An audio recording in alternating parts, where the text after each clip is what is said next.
Okay, I think I am live. Facebook always does these changes. I need to speak to Mark Zuckerberg about kind of making this a little bit easier. It kind of says you're live, but it doesn't start the countdown, and I always look for the clock where it starts things. But hey, hello. It's July 3rd. Hope everyone is enjoying the beginning of summer, or hopefully it's not too hot wherever you are. Tomorrow's July 4th. A lot of people will be off tomorrow, a long weekend. Hope you enjoy the weekend. It's really a quick summer. It's a lot of fun. I especially have my two of my grandchildren, Max and Sam, with me for the month of July and a little bit more, going to camp and doing all the good stuff and wearing me out and decreasing my academic productivity, which is actually good. We are working hard on many things. We're working on AI, and we're supported by Les Garden Foundation, AI for early detection of pancreatic cancer, working closely with Microsoft, and I think we are making great progress. You've seen some of the articles that have come out recently.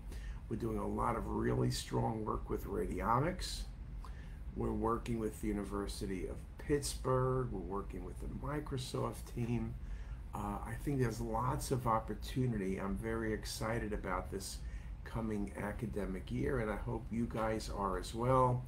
It's a challenge, obviously, in academic centers. I'm not going to go through the details, the gruesome details about some of the way institutions are handling some of the Trump cuts on grants. That's a whole nother story, which will not make it to CTisus live, unfortunately, or fortunately perhaps, but nevertheless it is what it is. Today's talk is on CT screening. Now, radiology has always been involved in screening. Way back when, with x-ray days, we did screening for TB, and that fell out of favor. There was screening for cancer, right, lung cancer, in patients who were smokers. That had a lot of excitement, and it failed. We then did CT screening. It took many years to get started, but CT screening for lung cancer is one of the key reasons. Recent results published in many cancer journals show a decrease in the number of cases of deaths from lung cancer because of early detection. Hopefully the key is for people to stop smoking, but many people have smoked for many years. Still, you need to stop. But with early detection, you can resect tumors at a very low grade. Of course, that also is helped by the fact there have been many discoveries from immunotherapy to different cancer agents to really help in the management of patients with pancreatic cancer. With lung cancer. Pancreatic cancer will be good, and people are working on that. But lung cancer, and we do a lot of screening. I'm sure all of you do screening as well. We do calcium scoring. Calcium scoring, everybody over 50, probably over 45 gets now. It's probably the easiest study to give you accurate results as to the state of cardiovascular health. Medications, whether you're getting different meds, will be determined by your calcium score, and there's a lot of predictive information from the calcium score. And of course, it's a very simple study. There's no IV contrast. It's a short breath hold, and the results are really good, and results keep getting better and better.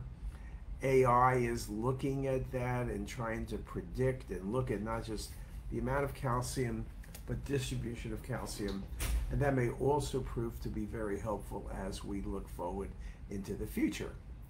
We also do CT screening in the colon, right? You do CT colonoscopy. Nobody really likes it in the sense that the results are really good. There was a couple of articles recently about it, but it takes time. You got to put a rectal tube in, you got to prep the patient, you got to fill the patient with air, you got to do supine and prone, and it takes a while to read the studies. You got to do it axial and coronal and multiplanar, and then fly through.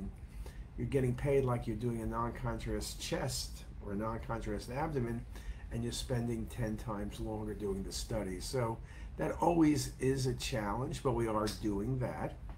We are doing I won't call it screening, but liquid biopsies, which are screening, right? You know, patients will get a liquid biopsy test for early detection of cancer.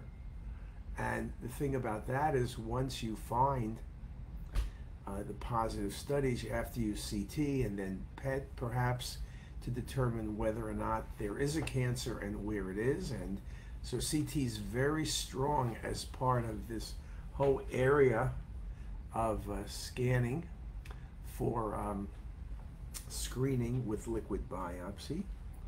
We talk about the whole area of screening, wellness. You know, there's a lot of companies that are pushing wellness. Whole body MR, for example, is something. The investments are by Hollywood celebrities, which means they have a lot of money to kill and looking at a way of making money. The science may not be there, but there's a lot of people. It's typically people who are wealthy. It seems like a rite of passage to get a whole body MR, and then you miss things, you find things. Screening always has the issue. You remember whole body screening, picking up things that aren't important, from adrenal to renal to liver, and then workup and everything else, the angst of the patient, the angst of the doctor. But screening is there. The key with screening is to pick things that have major impact, that cause more positive than negative issues. And so again, we talk about incidental findings with screening. We talk about adrenal nodules, whether it's an adenoma, the importance people are pushing now, particularly endocrinologists, about lab values, looking at whether or not the patient, not just that it looks like an adenoma, but that it's not a functioning adenoma. We can tell adenomas very nicely on CT, under 10 Hounsfield units, under 3 or maybe 4 centimeters. If it's not under 10 Hounsfield units, and the washout of 60% from non-contrast to 60-second and 15-minute studies. So all of those things become very important. So we are looking really, really carefully at screening, and the question is, what else can we do? When you do a chest abdomen, things like looking at the liver for liver disease, looking at the aorta. People talk aortic aneurysm screening. That's done for free. You look at the bone, you're looking for osteoporosis. We look at the muscle. We talk about muscle mass in patients who have potentially underlying malignancies that haven't been detected, have a loss of muscle mass, or people who are older, who are doing poorly, less getting around. The muscle mass tends to drop, and then you need to figure out how you can increase the mobility of these patients who become at risk. So there's lots of things that screening can do. There's always the naysayers who say, well, you're going to find things that are not expected and that are not important, and they're going to create all sorts of issues. And that truthfully is a problem, but I think it's going to be less of a problem going forward. I think also with AI is going to be very helpful. Now look what's here. I see John Biacchino. Happy 4th, John, as well. John's home today, probably working the weekend or one of the days.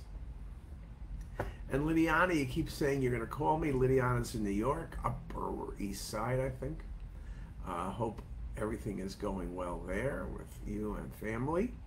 And then Samreem, who's in Karachi, Pakistan, a long way away, and hope everything is quiet there. Or Hassan is in Norway. So people are, one thing I always am impressed by is the reach of CTisus. Though only a few people watch this talk in person, people will watch it later today on Facebook, or they'll watch it tomorrow, next week, next month on YouTube. So we really do have a very large reach. Lydiana says she'll call me. That's what she always says. But okay, over the weekend or next week, whenever you're free, Lydiana. But I think I'll stop there, and I wish everybody a happy 4th. And if you don't celebrate the 4th, just have a great weekend. And we are working. I have to record this weekend a bunch of talks. Of course, I'm kind of caught up.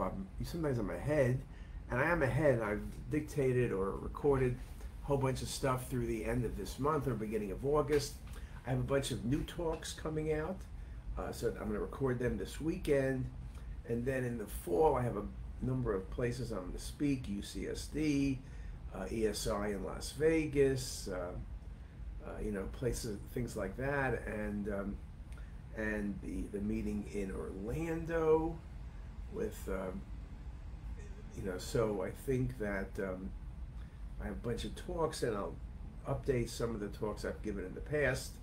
We have lots of new cases, lots of new material, so we look forward to, presenting it for you. And I have been also adding a lot of cases to the teaching file on CTisus. I probably added a couple hundred cases this week. So Lily will be happy. Lily's away, but she will be happy when she comes home and sees I've done a whole bunch of work. And with that, I wish everybody a great day and see you next week. Bye, guys.